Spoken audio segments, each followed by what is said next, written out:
بسم الله والصلاة والسلام على رسول الله. كنتمنى تكونوا في أحسن حال. الحلقة ديال اليوم غادي نهضر فيها بتحليل على الخرجة اللي دار السيد رئيس الحكومة السي عبد العزيز أخنوش. علاش في رأيكم دار هاد الخرجة، وعلاش في هاد التوقيت، وشنو هو الرسائل المضادة اللي السي أخنوش بغى يصيفطها الشق الآخر من نظام الحكم، وشنو بغى يقول للمواطنين، وعلاش الإعلام كامل دابا تقلب على أخنوش، ولماذا صنفت في جميع المحطات وفي جميع المنابر توصفت بأنها خرجة غير محسوبة ولم تكن خرجة موفقة. بل السؤال اللي كيطرح نفسه، واللي انا بنفسي كنطرحه على الصحافه الوطنيه، علاش استغربتوا انها خرجه غير محسوبه؟ وعلاش استغربتوا من الطريقه اللي هضر بها السي عبد العزيز اخنوش؟ كانكم اول مره كتعرفوا الطريقه اللي كيهضر بها، او كديروا راسكم انكم ما عارفينش انه راه ماشي سياسي، هو مجرد رجل استغل الفرص ووضعوا النظام ووضعوا السياق ديال الدوله في واحد السياق معين اللي خلى منه هذا رجل الاعمال، لانه هو ما كيمارش الخطاب السياسي، ما كيعرفش السياسه، ما كيمارش السياسه، وما كيمارش حتى المشاريع والاعمال، لان اي واحد تعرف في علم الاقتصاد غادي يعرف بان الاقتصاد يقوم على المجازفه، بينما هو ما كيجازفش، هو كيلعب في المضمون.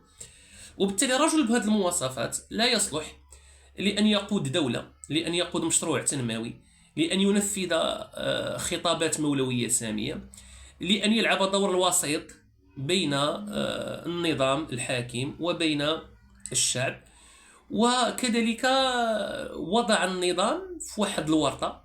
لأن الآن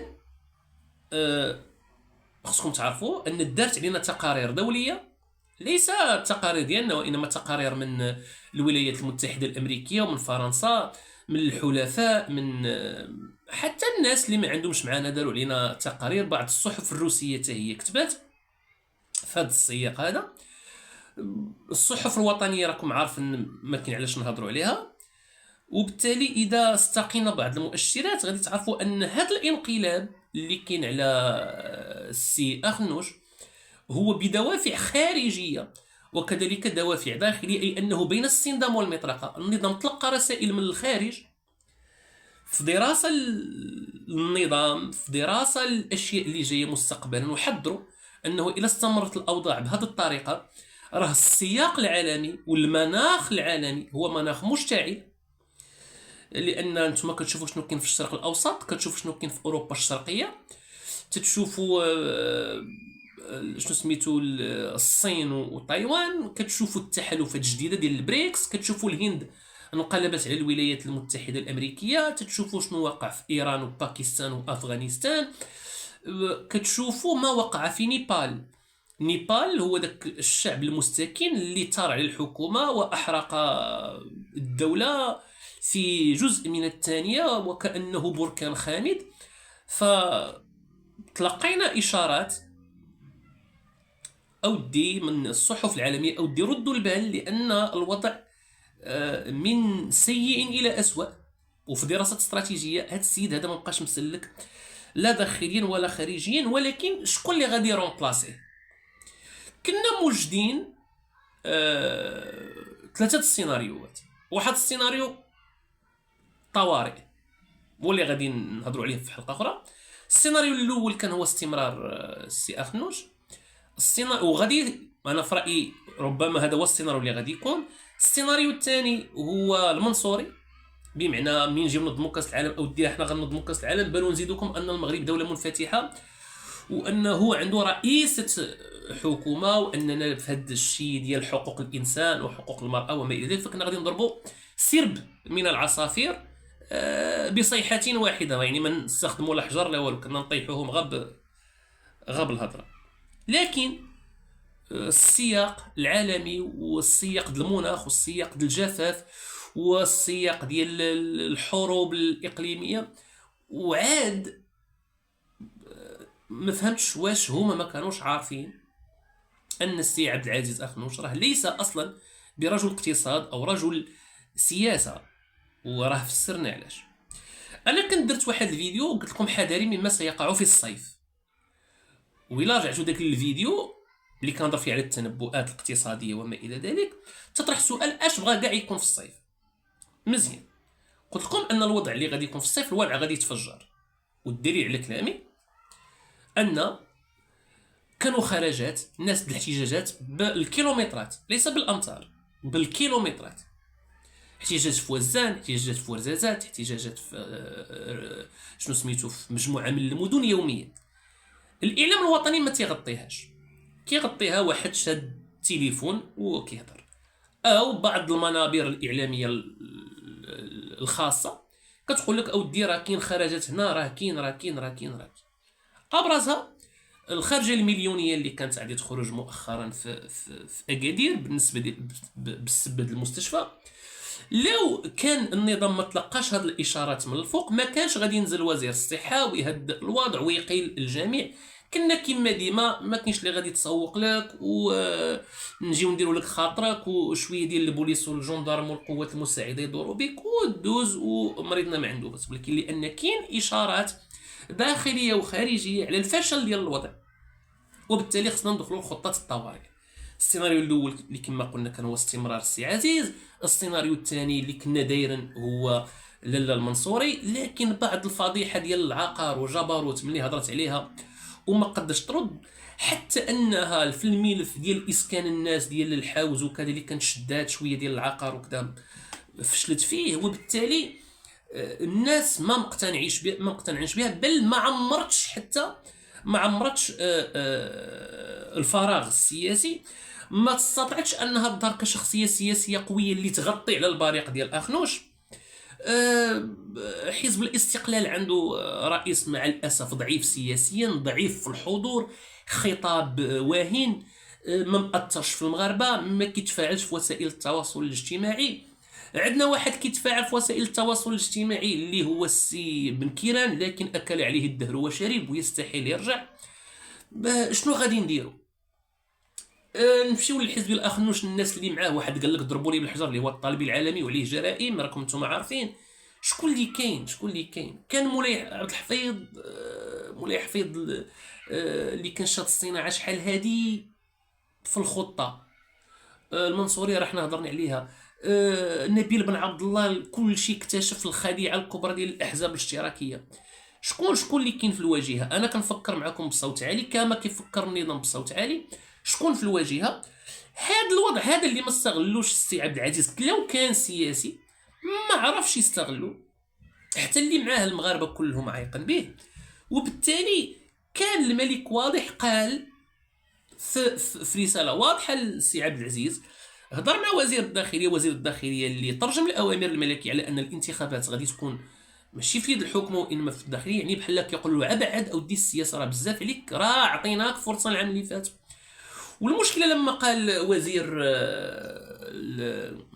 سميتو الداخليه ان ستكون انتخابات نزيهه وكذا، كانه لان عندك يجيب لك الله ان هضره غير محسوبه، كانه يقول للمغاربه راه حنا عارفين شنو دار في الانتخابات القريبه وتنوعدكم ما غاديش تتعاود، وانا كنقول لكم غادي تتعاود، كونوا على يقين لاسباب كثيره. نوضح بعدا اشياء وعاد نهضر في اشياء اخرى ونعقلوا على هذه النقطه، واسف لا طولت في الفيديو، بحال شي بودكاست كنتمنى تفرج فيه حتى الاخر وغادي نوضح لك. فانا عطيتك بعدا واحد الصوره في الاول ديال الضغوط الخارجيه والضغوط شنو الداخليه، وكيفاش فشل السي عبد العزيز في انه يرسخ نفسه كسياسي، لانه اصلا ما هو سياسي، يعني ما كيعرفش يهضر، ما كيعرفش يوصل الفكره. فالخرجه اللي دار في القناه الاولى ما عرفش يهضر، الاشياء اللي كيصينوها المغاربه الاسعار وداك الشيء هضر فيها تقريبا شي 33 ثانيه، يعني الشعب كامل عنده سوي 33 ثانيه. بنادم اللي كيتفرج بالمنطق لما قال انا غادي نشرح بعض الانجازات، كيفاش يعني منطقيا كيفاش غنشرح انجازات؟ الانجازات كتبان ماشي كتشرح، يعني عيب المنطق. بنادم لا اللي راد البال، انا راه بدا هو تيهضر وانا بقيت واقف في هذه الكلمه، كيفاش غنشرح لكم الانجازات؟ يعني غتشرح لي شي حاجه ما واضحاش.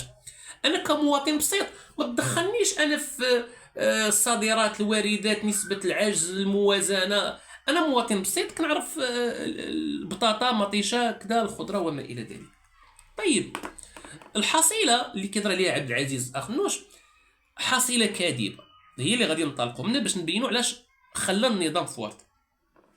حصيله كاذبه بمعنى السيد مثلا كمثال هضر على الدعم كانوا تقريبا فيه راه واصل شي 10 مليون، ولينا في تقريبا في شي ما واصلاش حتى مليون، ماشي مشكل.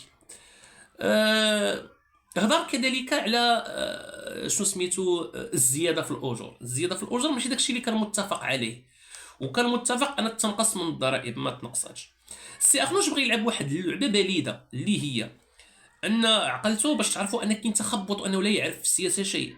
صدر قرار على الناس ديال المطر على غدا ولا بعدو ولا شي اقل من سيمانه، ولا حيد داك القرار. يعني هو لا يمارس السياسه. خصك تعرف من الاول ان هذا القرار انا لو كنت بلاصتك يعني يستحيل نتخذ قرار قبل الانتخابات كيضر فئه بالملايين داخل المجتمع. يعني انا كسياسي نلعب اللعبه السياسيه بكل صراحه. ما يمكنليش نفرض انايا واحد القرار على واحد الناس هما اللي كيصوتوا، الاغلبيه اللي كيصوتوا، لان داك النوع ديال الدراجات هما دوك الناس البساط اللي نتوما كتلعبوا بهم في الاحزاب، اللي كتدوروا معاهم واللي كيتساراو معاكم في الحملات الانتخابيه واللي ما كيفهموش وما عندهمش وعي انتخابي. راه الناس عارفين في الزنقه هما اللي كيتحركوا معاكم، هما اللي كتعطيهم ال 200 درهم، هما اللي كيصوتوا. فانت باش تعرف راسك ما عندكش مع السياسه تماما صدرتي قرار ضدهم، عاد فقتي قالوا لك اودي راه هاد الفئه هما اللي معنا، عاد صدرتي قرار اودي راه ناجلوه لسنه. علاش غتاجلوا لسنه؟ لان لا تادت هاد الفئه هذه كون على يقين ما عاد تصوتش عليك، لان عاد تاديها ما عاد تصوتش عليك، عاد فقتي. ثم هضرتي على الملف ديال شنو سميتو ديال الموظفين وديال اصلاح التقاعد، وقلتي لا راه ما غتكون حتى حاجه وكونوا هانيين، وراه هاد الدوره ديال الصناديق غادي ترجع وراه ما كاين حتى شي مشكله. عاد عقتي قلتي اذا ما نزيدش نعادي حتى الموظفين، لان الموظفين في نهايه المطاف فئه كبيره منهم كتصوت، الا بطبيعه الحال الناس اللي كيكونوا في القطاع العسكري والشيب العسكري بحال البوليس والعسكر والجندار وكذا، هادو ما كيصوتوش. لكن النسبه الكبيره ديال الموظفين الاخرين في قطاعات اخرى راه باغا تعاقبك وانت عارف هذه المساله. فما بغيتش تقول ان راه صندوق النقد الدولي قال لك راه خصك تطلع ل70 وهذا الشيء اللي غادي يكون 68 70، خوفا من انك تدخل في جدال كذلك مع الموظفين وما الى ذلك. انا كنشرح لكم الصوره، ما بغيتش ندير نفس التحليل اللي دايرينه وحدين اخرين باش نقول لكم كيفاش وضع النظام في ازمه. المواطن تيشوف غير ارتفاع الاسعار. طيب الملف ديال المهاجرين فشلتي فيه، هذا العام ما جاوش بالاعداد اللي خصنا، الاعداد الكبيره. الملف ديال الاسعار راك فشلتي فيه، كان ارتفاع اسعار مهول ليومنا هذا. الملف ديال الغنم وعاد نهضروا على الفضيحه ديال الناس اللي من الحزب ديالك والمقربين هم اللي استفدوا من الدعم، فشلتي. يعني انت كرئيس حكومه في عهدك ما كانش العيد الكبير، عطيتي ارقام باش تعرف راسك كاذبه، ووزاره الفلاحه عطات ارقام اخرى. يعني انت وصلتي ارقام وفي نهايه المطاف لما قرب العيد اكتشفنا ان دوك الارقام راه هما غلط. مصيبه. كنتي كتعطي ارقام قدام جلاله الملك في خطاب العرش في شكل، لما كيجي والي بنك المغرب اللي عنده ارقام دقيقه كيعطي ارقام حقيقيه، انت كتعطي ارقام غلط وعلى الهواء مباشره. يعني بنادم شحال قدو يصبر عليك؟ انا كنظن دابا الشعب هلكتيه، دابا هي الطبقه التي تنظر الى النظام كيفاش غادي وكيراقبوك شنو كدير وشنو ما كديرش. الحاجه الثانيه السي عبد العزيز اللي غلط فيها هو دار اشياء بلي لحظه توهم انه شاد بزمام الامور، بحال شي واحد عطيتيه واحد الفرصه ومن خدا ديك الفرصه حسب في راسو انه صافي راه هو اللي شاد. فمثلا جلاله الملك في الخطاب ديال كنظن ديال 2022، كنظن في اكتوبر 2022 الا ما خانتنيش الذاكره، كنظن في اكتوبر 2022 هضر على المياه. جيتي انت من موراها في البرلمان وقلتي لا خلينا نزرعوا لافوكا. راه هاد الرساله لمن كانت موجهه؟ الا كان الخطاب الملكي يهضر على اننا خصنا نحافظوا على المياه وكذا، جيتي انت من موراها هضرتي على لافوكا وراه هي اللي فيها الربح وراه خصنا نستمروا في لافوكا. اذا واحد من البرلمان تيتماشى مع الخطاب الملكي وطرح عليك السؤال، انت لا هذاك اللي في البرلمان اللي كيمثل الشعب جاوبتيه، وتماشيتي ضد الخطاب الملكي. طيب غتقول لي وهذه صدفه. طيب ومطيشه صدفه. تغيير المسارات ديال النهر ديال السبو صدفه. محطه تحليه المياه صدفه. طيب ملي كتهضروا على تحليه المياه راه خصكم تصرحوا المواطنين واش تحليه مياه البحر عارفين قلتوا للمواطنين الاثر ديالها على الصحه، لان داك الماء ما فيهش المعادن المهمه للجسد، فالاغلبيه غادي يمرضوا بامراض الانيميا. يعني في هذيك تحليه المياه واش غيتستخدم للتدواش للساقي يعني الانسان اللي كيغسلوا الحوايج المعنونه للشرب، او لا يعني غادي نمشيو بحال اوروبا لان الاغلبيه كيشريو الماء من شنو سميتو. يعني واش غتعطيونا ديك الفلوس اللي غنشريو بها الماء؟ علما يعني ان في نفس الوقت راكم حررتوا قطاع الماء والكهرباء بمعنى غادي تزاد في السعر ديالو. غتحرر هادشي خصكم تقولوه للمواطنين. يعني غادي نديروا تحليه المياه وديك المياه راه غير صالحه للشرب، ماشي غير صالحه للشرب بمعنى ما خصكش تشربها، راه بحال ما درتي والو الجسد ديالك. هادشي خصكم يعني ما يبقاش النقاش على راك تضارب المصالح اللي هو امر مهم. راه خصك تقول لهم اودي راه تحليه المياه كما الدول الاخرى راه ماشي صالحه، راه واخا تزيد لي زدتي لها، لان الماء راه ماشي تخيل الماء كيحيد على العطش. الماء راه فيه معادن السي محمد، راه غيوصل بك للانيميا ومشاكل صحيه. بمعنى داك الماء من دابا خصكم تقولوا لنا فاش غادي تستخدموه، واش في الصناعه واش غنستخدموه للشرب نتناقشوا. فشل فشل فشل فشل فشل. طيب كاين اللي غادي يقول لي فيكم اودي هذه راها صدفه وكذا. جلاله الملك في الخطاب قال لك المغرب غادي بسرعتين. انت جيتي كتهضر ما فهمناك شنو بغيتي تقول. لا نمشيو بسرعه وحده. يعني جلاله الملك تيقول الهضره انت قلتي العكس ديالها. طيب صدفه واخا ما عرفناك شنو باغي توصل. طيب صدفه. الملك في اكثر من خطاب يثمن جهود مجالس الحكامه. يعني شنو سميتو مثلا المندوبيه الساميه للتخطيط، مجلس الاعلى للحسابات. انت كتهاجمهم، يعني كتهاجم هاد الحكامه اللي دائما كيتمنها جلاله الملك. طيب نزيدوا حاجه اخرى صدفه. طيب كلنا كنعرفوا ان في خطاب قوي لجلاله الملك وكان عنده الحق، ماشي زواق عنده الحق. قال لك اودي رخص الابناك تحول من ديك الابناك اللي كذا الابناك اللي كتقدم مساعدات للمقاولات الصغرى والمقاولات المتوسطه، واننا خصنا ندعموا هذا القطاع باش نوفروا مناصب الشغل.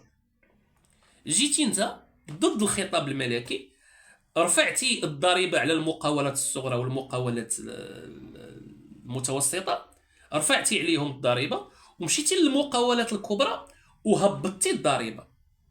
بمعنى ان جلاله الملك غنقولوا كيشرق انت كتغرب. فاي واحد متتبع يطرح استفسار واش عندنا سياستان ولا عندنا سياسه وحده، علما انك ملي كتوقف كتقول حنا كنمشيو بالتوجيهات المولويه الساميه. هذا تكذب على شي واحد ما متبعش. شي واحد اللي فاهم ما تقولش كنمشيو بالتوجيهات، لانه هو في الخطابات ديالو هاد التوجيهات اللي كيعطي، بينما انت في الممارسه الفعليه ديالك ها شنو تدير. اذا بغينا نفهموا شنو كاين تما.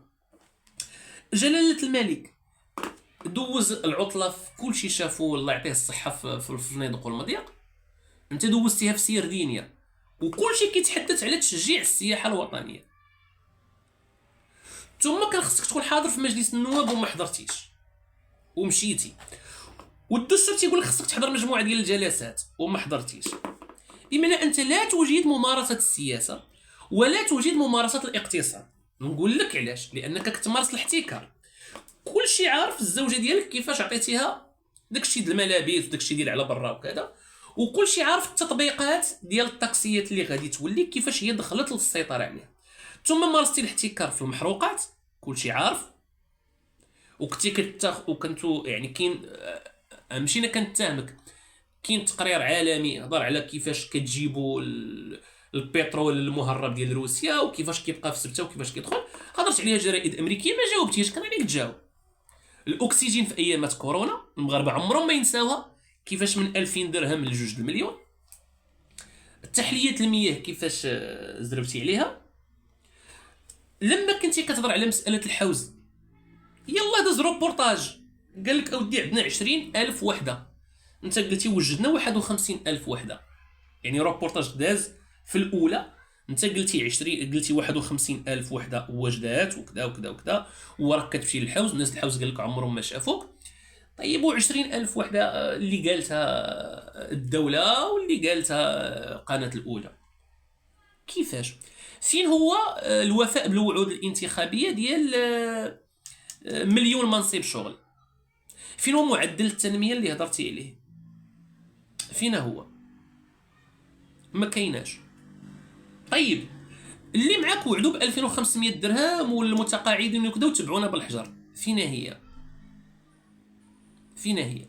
خطاب سياسي ضعيف، شخصيه مهتزه، حتى ملي كانوا كيطرحوا عليك الاسئله ما مشيتيش لشي قناه خاصه وكذا وتفرض شخصيتك وتعرف تجاوب وتكون عندك القدره على الجدال والراي الاخر، بل لو كنتي قوي سياسيا وكان شي واحد معاك تينصحك في الحزب يقول لك شوف السي عزيز، راه حنا بين السندامي والمطرقه، راه خصنا نجيبوا وحدين يطرحوا علينا اسئله محرجه وحنا نجاوبوا عليها، لان الشعب راه كلشي عاق بينا، وراه خصنا نردوا مكانتنا عند النظام، نقولوا له راه حنا مازال حزب قوي وحزب سياسي وانني شخصيه مؤثره وزيد وزيد وزيد. دابا انت وليتي عبء على الدوله، وليتي عبء على النظام، وليتي واحد شنو غادي نقولوا، واحد المشكله اللي خاص يلقى لها حل. عليها كتلاحظوا دابا كيقولوا للشباب دخلوا للسياسه، عليها اودي شنو سميتو وزير الداخليه هو اللي خصو يشرف على هذه المساله، وانت قلتي بواحد الطريقه بطبيعه الحال اي دارس العلم النفس اللي يعرفك كتكذب ملي قلتي انا فرحان انا فرحان، عاودتيها اكثر من مره والتاكيد على حاجه، لان اللغه هي اداه للكذب والتغليف. انا فرحان انا فرحان يعني دليل انك انت ما فرحانش. طيب ضغطك على ولي بنك المغرب باش انه يعوم الدرهم، الضغط ديالك انت الداخلي، لانه هو رافض وقال في اكثر من مؤتمر صحفي، وانت كتضغط عليه لان ملي غادي تعوم الدرهم الثروه ديالك غادي تضوب الفوا 2، لان ثروتك انت اصلا بالاورو وبالدولار، يعني من الدرهم من الدولار يولي يساوي 30 درهم والاورو يولي يساوي 50 درهم، يعني ثروتك فرمشت عين غادي تضوبل، وانتم تضغطون على هاد المساله هذه اللي المغاربه راه باقا ما عرفناش. طيب السؤال عرفتي اهم مشكله، انت مولتي مجموعه ديال المشاريع، منين جبتي التمويل باش تعرف راسك فاشل؟ جبتي قروض فارتفعت المديونيه، اذا المغاربه غادي يعيشوا الجحيم ل20 سنه لقدام، هذه حاجه مفروغ منها. ثاني حاجه اللي ما عرفناش المغاربه هو ان بيع اصول الدوله. ما معنى بيع اصول الدوله؟ يعني ممتلكات ديال الدوله تباعت، من مدارس، الاراضي، الشركات، الاسهم، الاهم شيء المستشفيات وجامعات، يعني كتبيع اصول الدوله. بحال شي واحد كمثال باش المتفرج يفهمني، بحال انا باش نمول وعدتك بواحد المشروع، ولكن باش نمولو هو دخلت لك لدارك وخديت لك التلفازه وبعتها، مثلا التلفازه عندك تساوي 4000 درهم، بعت انا التلفازه ب 3000 درهم، وانت المشروع اللي غنصايب لك عيب 1500 درهم وضربت الكرشي انا 1500 درهم، باش تعرفوا ها كيفاش كيتم بيع شنو هو الاصول. يعني ماشي ابتكرت، ماشي فكرت، ماشي. طيب انا كتبان لي اكبر فشل عندك هو التراجع في التعليم.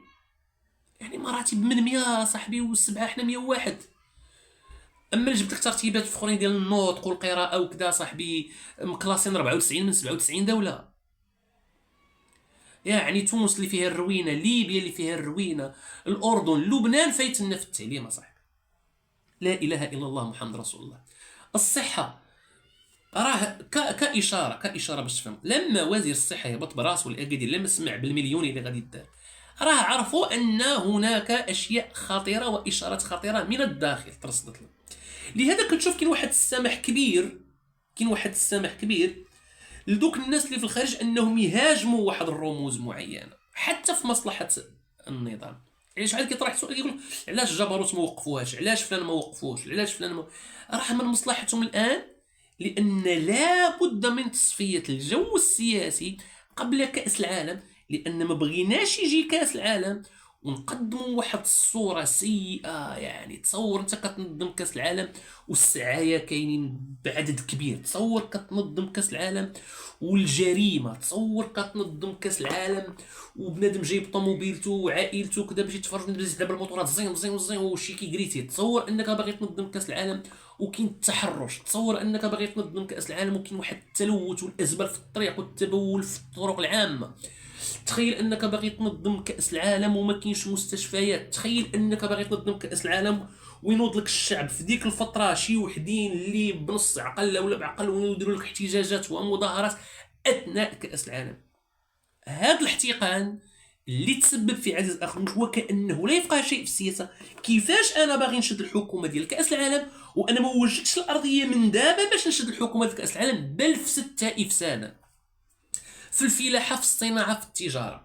يعني ملي كتهضري على اكثر من 70,000 مقاوله، يعني بمعدل شحال في اليوم ديال الافلاس ديال المقاولات. ملي كتهضر لي على اكتشافات كبيره للذهب والفضه، تخيل ان وليتي مكلاسين حتى الاول ولا الثاني في افريقيا والشرق الاوسط وانت لا ترى شيء. الكوارتز النقي مكلاسي حتى الثاني في العالم ولا ترى شيء. الذهب تقريبا مكلاسي الثالث ولا الرابع في افريقيا ولا ترى شيء. يعني بنادم ملي كتهضر على الصيد البحري كيفاش الناس كتدخل 2 ملاير في النهار ولا نرى شيء. يعني بنادم حتى اللي ما قاريش راه بفضل وسائل التواصل الاجتماعي اصبح يرى حقائق، اصبح يرى ارقام، واصبح يرى رئيس حكومه على حقيقته. راه هذه مصيبه، وانت ماشي ديك الشخصيه المرنه والصلبه في نفس الوقت تقدر تمتص هذا الشيء، لان النظام باغيك تكون انت واحد البارشوك، لكن للاسف صدقتي بارشوك ديال البوليستير للاسف. وحطيتي الان الدوله في واحد شتكون الشخصيه التي يمكن الاجماع عليها في الانتخابات الجايه.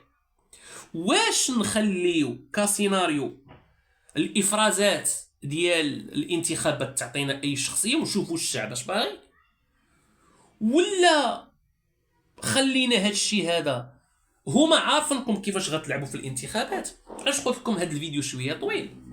شوف اسيدي،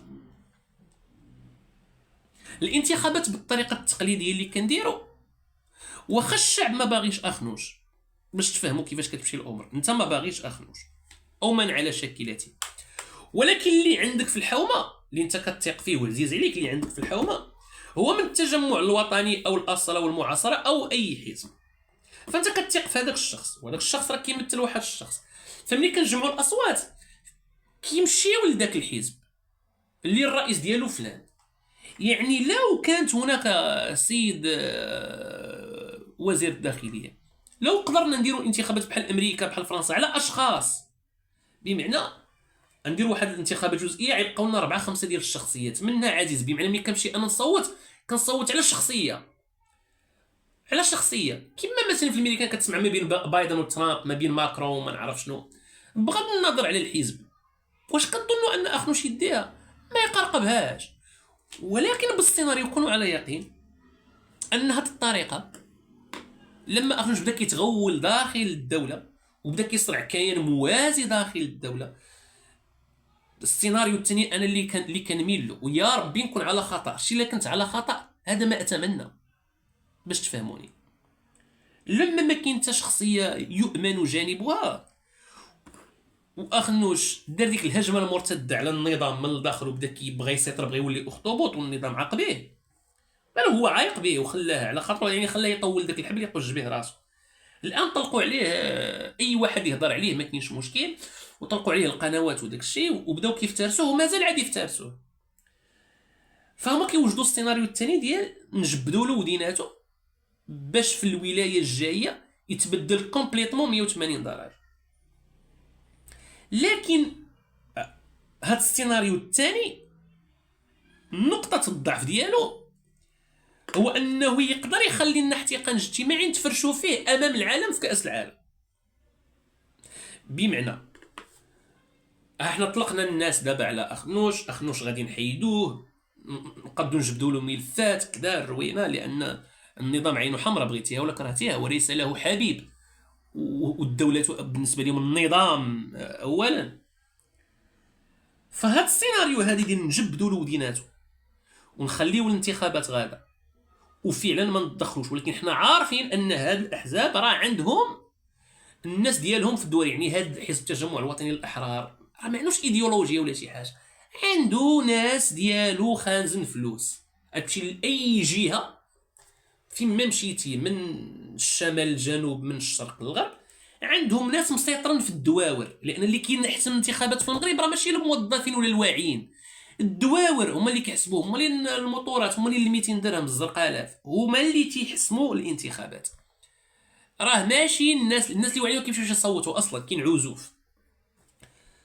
ف السيناريو الاول نخليو الانتخابات تفرز لنا اي واحد ونديروا انتخابات بطريقه جديده اللي تبعد بالفعل اخنوش وما امثل. ولكن شكون الشخصيه اللي تطلع، وشنو ضماناتنا ان الشخصيه اللي تطلع تكون شخصيه كما باغيين حنا؟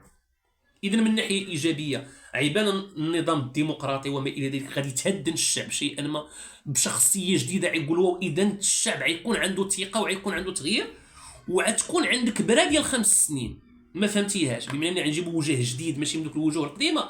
عن قديمه انا كواحد من الشعب تنقول واصبر غنشوفوا، واصبر غنشوفوا، هذا راه ماشي بحال الاخرين، راه ما نعرف، اصبر بلاتي. هذه من ناحيه زوينه. الا مشينا للسيناريو الثاني، جبدنا الودينات ديال اخنوش بالاشياء اللي كاين دابا وتخلعوا وحيدنا له مجموعه الصلاحيات وكذا، والنظام صيفط له ميساج راه داكشي اللي كنتي كدير ديال باغي تغول داخل النظام، راه طلقنا عليك الشعب عشويه، راه هزك الماء، راه الملكيه والشعب راه حاجه وحده، الا درناك وسط منها راه غيمعسوك. فالميساج وصل. لكن الخطوره اللي فيه هو ان الشعب ما يرضاش بهذا الشخص، وتزاد الامور سوءا وغتزاد سوءا، ويبقى هو رمز ذلك السوء. واثناء العالم كيفاش باغي يشوفنا تنوض فضايح وتنوض مشاكل. اذا السيناريو الاول والسيناريو الثاني لا هما له عليه ما عليه، بقى السيناريو الثالث. السيناريو الثالث هو بدايه اعداد الشخصيه،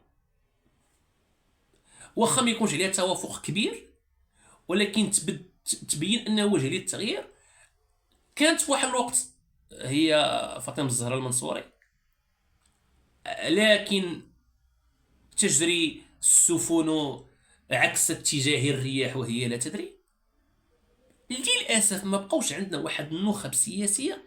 كنتي كتسمع جطو، كنتي كتسمع بغيتيها ولا كرهتيها، يعني كنتي كتسمع اليوسفي، واش فهمتيني، احرضان، كنتي كتسمع سميات، فهمتيني اش كنقصد لك؟ بمعنى الناس تمارس فعلا السياسه، تمارس الفعل السياسي. عندك اخنوش لا يمارس السياسه، هو يمارس الاقتصاد باستخدام السياسه. هو دار دوله داخل الدوله، واصبح يسيطر على الدوله من خلال اليات الدوله، لان الدوله في نهايه المطاف ما هي الا مؤسسات المؤسسات. ويعرف هذا التعريف، عارف ان الدوله هي مؤسسه المؤسسات، فحاول يسيطر عليها ونسى ان ما خلف الدوله هو النظام الذي يمكن ان يقلب اي شيء. فحاول ما حاول، وبداو التهديدات وما الى ذلك. ف فواحد كيعطيك وعود ما قادش بها، ووضع النظام في واحد المشكله كبيره. لما خرج في القناه الاولى زاد عجنها، كان بنادم ناسيه فزاد عجنها، لم يوفق لا في الهضره لا في الردود لا في اختيار حتى الصحفي اللي يطرحوا عليه اسئله، لا في طريقه اداره الحوار. يا اخي لم يعطي اي جواب.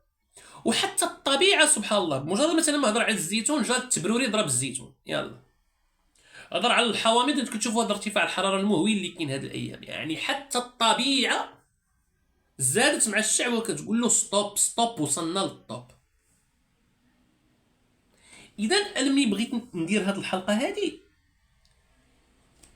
اللي فيها مساله الحوز، اللي فيها الاحتجاجات اللي ولات يوميه، كل منطقه كتلقى فيها احتجاج، ولحسن الحظ باش من يفهمني ان القنوات الرسميه ما كتنقلهاش.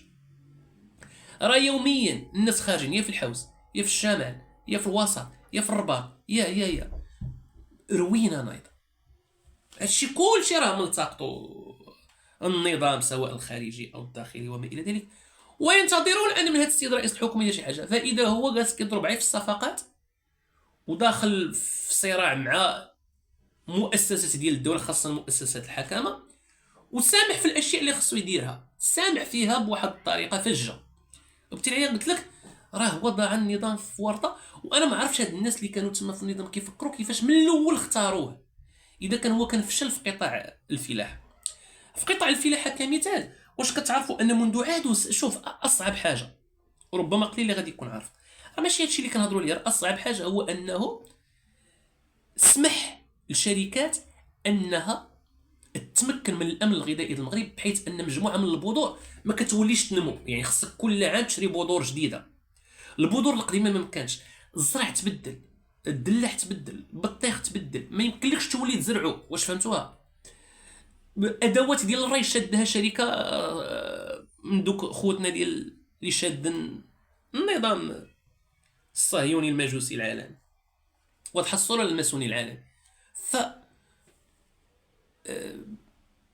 يعني اخطر حاجه دار هو ان الفلاحه ديالنا تبدلت كومبليت، من فلاحه ديال المواد الاساسيه الى فلاحه تسويقيه تجاريه كتبيع الماء ديال المغرب. الثروات ديالنا كتمشي على برا. اهم ثروه هي الماء كتصدر، ثاني اهم ثروه هي الفوسفات. الفوسفات براسو ولا كياخذ كريدي، واش عارفين هذه ولا ما عارفينهاش؟ ثالث الثروات هو الذهب والفضه والكوارز اللي حنا محتلين فيه المراتب الاولى عالميا، لا ترى منه شيء، لانك كتصنع عقود تتعطي فيها للشركه المنقبه.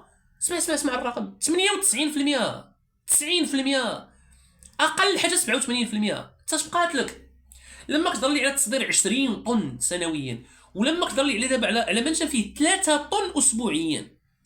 واش كتعرف الرقم؟ واش فاهم الرقم ولا ما فاهموش؟ اذا برا بحرا جوا عدم وفاء بوعود، وضعتي النظام صاحبي في واحد الورطه. هو الان يبحث عن البديل. انا رايي ان اغنوس سيستمر تجبد الودنين مع تعليمات جديده، مع تنفيذ اجنده واضحه. يعني ما كاينش شي شخصيه الان، وانتخابات غتكون نزيهه، وهما عارفين ان بديك الانتخابات النزيهه راه عندهم دوك فهمتي اللي كيكونوا شادين الدواور وشادين المجالس الجماعيه وشادين دوك هما اللي الفلوس راه عارفنا، وعارفين ان الاغلبيه ديال الواعين لا يصوتون، وعارفين انه غادي يكون رقم كارثي في التصويت، وعارفين ان غير هذوك اللي تابعوا نطوطو والطبقه راه هما اللي غيمشيو يصوتوا. كل شيء معد، ولكن راه الا زادت هذه الوتيره ديال الاحتجاجات في هذه السنه هذه وغادي تزاد، سوف يتم التضحيه به لسوء افعاله. لهذا قلت لكم هو لا يمارس السياسه بقدر ما يمارس هو ما يمارس. على فكره في ارقام الفساد راه حنا فهمتي، و كنهضروا بالملاير، فهو يمارس فهمتي الاحتكار الاقتصادي عن طريق الاحتكار السياسي، وجذب ماشي النخب والاطر، جذب شكون؟ كاع الناس اللي عندهم الفلوس. الان الاحزاب المغربيه بلا نخب بلا اطر، وللاسف النخب والاطر اللي كاين في ديك المعارضه الشرسه بحال المنيب بحال بوعيده بحال هما ما خصهمش هاد النماذج هادو، لان جاي كاس العالم خصهم نموذج اللي يكون وسطي واللي يعرف يتعامل مع الشعب، واللي بالفعل يكون واسطه مرنه بين النظام وبين الشعب. للاسف اخنوش لا يعرف هذا ولا يفقه هذا ولا يحترم حتى الدستور، وبالتالي هناك مشاكل كبيره. والخرجه الاخيره يعني كانت زلقه، وزعما والله يعني اوقعه في سوء فعله وسوء اعماله. والصلاه والسلام على رسول الله، والسلام عليكم. اسف لا طولت الحلقه، السلام عليكم.